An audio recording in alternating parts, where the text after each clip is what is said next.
Green मटर जोटा कि प्रायतः समस्त को पसंद आए। आपण मैंने ग्रीन मटर तो बहुत प्रकार रेसिपी बनई थे ग्रीन मटर को एमती बनईकी देखु तो आगु आपण मैंने ग्रीन मटर रे जिते सब तरकारी बनई यही तरकारी आपण मानक सबुठ बेसी भल लगे। नमस्कार, मु रश्मि रश्मि यूट्यूब रे आपण समस्त को स्वागत। आशा करुच्ची आपण मानक आज रेसिपी निश्चय पसंद आसीबो। वीडियोटा को शेष जाए देखा अनुरोध। एवं चलतु स्टार्ट करवा आज रेसिपी। आज ही रेसिपी बनवाई मुझे पाखापाखि 400 ग्राम ग्रीन मटर नहीं जाइए।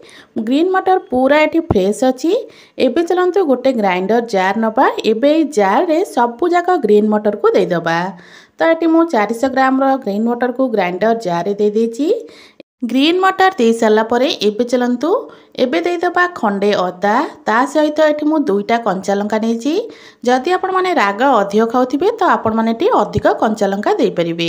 तो ये मुझे 2टा कंचा लंका को छोट छोट खंड कर काटि नौची।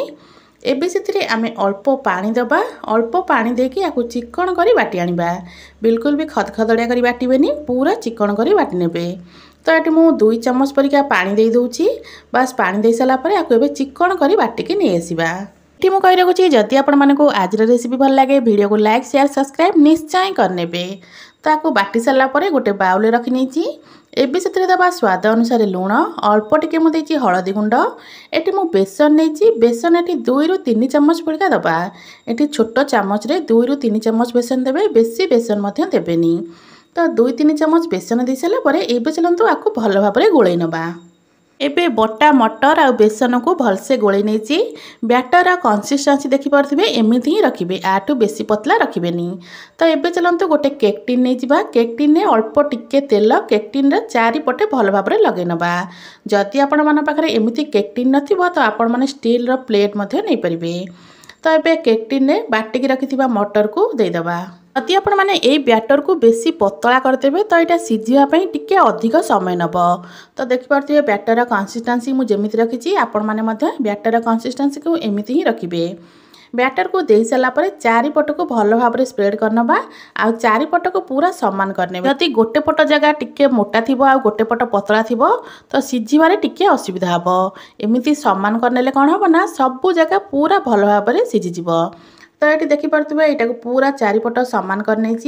एबे चलतु गैस उपर गोटे कड़ई बसैबा। कड़ई रे अल्प पानी दे देइछि।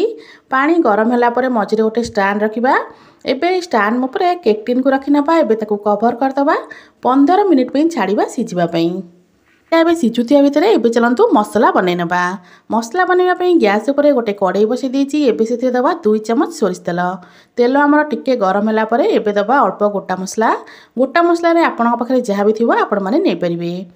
गोटा मसला को दबार किछि सेकेंड पर एठी मु गोटे पियाज नैछि। पियाज को एठी एमती लंबा लंबा करि काटि नैछि। एबे पियाज को देकी पियाज को भल भाव रे गोल्डन ब्राउन कलर हबा पर्यंत भाजी नबा। पियाज को बस 2 ରୁ 3 मिनिट भाजिला पर देखिए पियाजर कलर ये चेंज हो गलानी। पियाज ये गोल्डन ब्राउन कलर हवाक लगलानी। ये आम देदेबा बाटिकी रखि मसला। यहाँ अदा रसुण और टमाटर पेस्ट। अदा रसुण टमाटर पेस्ट दे सारा पर ग्राइंडर जार धोईकी अल्प पानी देदेबा। प्रथम 2 ରୁ 3 मिनिट मसला को एमती हाई फ्लेम रे टिके आमे कसी नबा। 2-3 मिनिट मसला को हाई फ्लेम रे कसी सारा पर जहाँ भी आमे पानी देथिले पानी टिके सुखा सुखा हो जिवो। तापर आमे गुंड मसला यूज करबा। तो ये 2-3 मिनिट कसी सारा पर एबे चलंतु गुंड मसला दबा। गुंड मसला रे मुझे नहीं हाफ चम्मच लंका गुंड, हाफ चम्मच देती हलदी गुंड, हाफ चम्मच देती काश्मीरी रेड चिली, गोटे चम्मच देती मु चिकेन मसला। ता सहित देदेबा स्वाद अनुसार लुण। जदि आपण माने लंका कम खाऊे ये लंका गुंड को कम करें। तो ये चलतु मसला को आम भल भाव कषा। मसला को कषार बिल्कुल भी कंजूसी करेंगे। आपण माने मसला को जिते भल भाव कषे ना तरकारीटा खावाई से भल लगी थाए। तो गैस फ्लेम को यही जगह लो करदबा। लो फ्लेम रे मसला को भी चलतु भलसे आम कषि नबा। मसला को कषिबार पाखापाखि ये 2 ରୁ 3 मिनिट हो गलानी। ये मुझे देदे आलू। ये मुझे 3टा आलू को चोपा छड़ेकी एमती छोट छोट खंडे काटि नहीं। आपण मैंने चाहिए आलू को भाजिकी नहीं पारे। तो आलू को एमती मसला सहित देदेले कौन हम ना मसला जेपर्यंत कषि होता भितर आलूटा भल भाव सीझीज। तो ये चलतु आलू को दे सारा पर मसला को भलसे टिके गोल नबा। गोल सारा पर आपको कभर करदबा। कभर करके आउ 3 ରୁ 4 मिनिट पर्यंत छाड़िबा। कभर कला बेले मझे मझे चेक करेंगे ना मसला आमर तलू लग जापे। तो ये मुझे कभर करके 3-4 मिनट छाड़ी दूसरी। ए चलते ग्रीन मटर को चेक करना। तो ये देखिपे मटर ये भल भाव में सीझीगला। आपको पूरा भल भाव में ठंडा हाँवाई छाड़ा।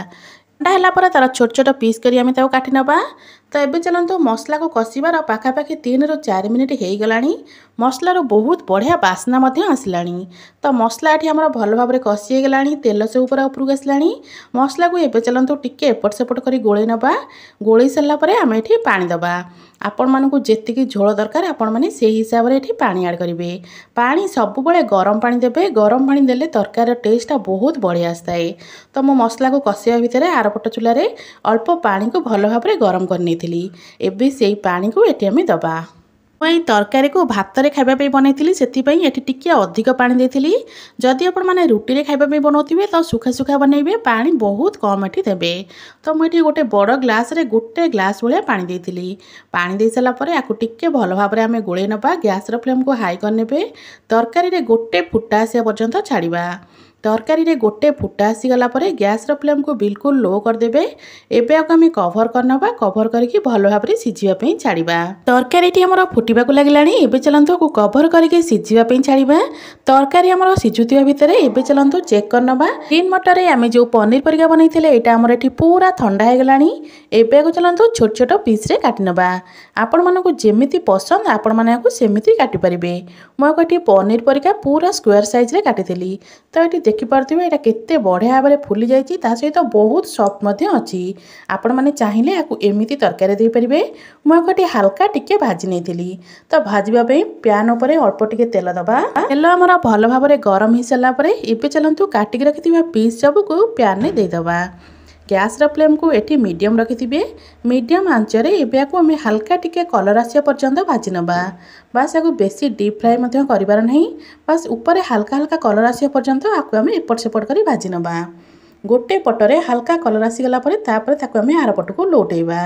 तो ये देखिपे 1-2 मिनट पर्यंत आपको एपट सेपट करके भाजी नौची। 1-2 मिनट एपट सेपट कर भाजी सारापर देखिए ऊपर हाल्का हाल्का कलर आसीज। बास एमती हाल्का हाल्का कलर आसीगला आपको आपण मैंने गोटे प्लेट को काढ़ी नेबे। भाजबार पाखापाखि 2-3 मिनिट मोर हो गला। तो ये मुझे देखा आपण मानक देखो ऊपर पूरा हाल्का हाल्का कलर आसीगला। तो बास एतिकी कलर आसला आपको गोटे प्लेट को आम काढ़ी नवा। एबे चलते चेक करना आम तरकारी रे आलू पूरा भल भाव में सीझी कि नहीं। जी मु झोल पानी देती पानी ये बेस कमी जाइए। तो ये चलते आम आलू चेक करना। ये देखिपे आलू बहुत भल भाव में सीझीगला। आम तरकारी रे ग्रीन मटर पीस सब को ऐड करवा। तो आपण मैंने गैस फ्लेम यही जगह हाई करदे। हाई फ्लेम रे आपको 3-4 मिनट पर्यंत एपट सेपट कर फुटे नवा। तरकारी को फुटबार पाखापाखि 3-4 मिनिट मोरटी हो गला। तरकारी 3-4 मिनिट फुटीगला एबे चलते ऊपर अल्प धनिया पत्र देदबा। आपण मैंने चाहिए ये अल्प गरम मसला दे पारे। एबे ताको आम कवर करनवा। 1-2 मिनिट पर एबे को गोटे बाउल को काढ़ी मु देखौची। तो ये देखो आमर आलू आ ग्रीन मटर स्वादिष्ट तरकारी पूरा रेडी। आपण मैंने रुटी सहित कि भात सहित सबुथिरे खाई परिबे। सबुथिरे खाइबा पई एटा बेस भल लागिथाए। आशा करुछि आपण मानकु आज रेसिपी निश्चय पसंद आस्तिबो। पुणी आसिबे गोटे नुआ रेसिपी नहीं से पर्यंत रहउछि। नमस्कार, जय जगन्नाथ।